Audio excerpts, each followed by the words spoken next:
सब कागजों पर हमला हुआ है।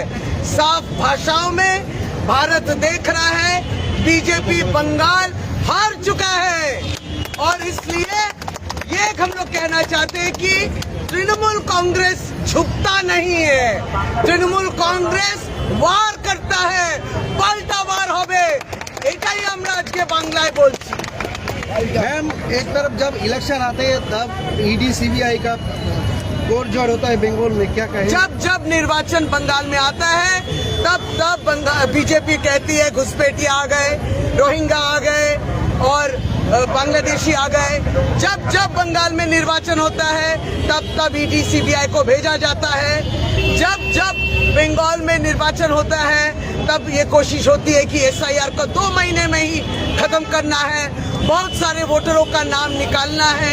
जब बंगाल में निर्वाचन आएगा तब पैसों को और भी रोकना है, बंगाल के विकास को और भी रोकना है। और ये सब भारतीय जनता पार्टी, केंद्र सरकार जो सत्ता में है, अपनी सत्ता को अपप्रयोग कर रहे हैं। लेकिन जैसे हम लोग ने कहा, बंगाल की जनता झुकती नहीं है, ममता बनर्जी झुकेगी नहीं।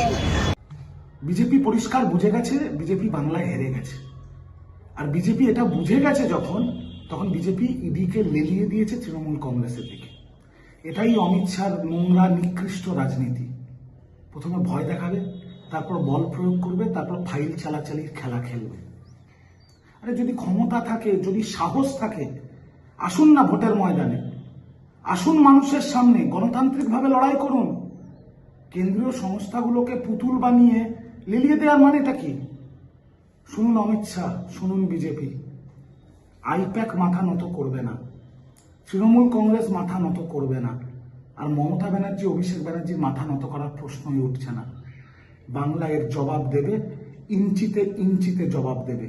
মনে রাখবেন, যতই করো হামলা, আবার জিতবে বাংলা।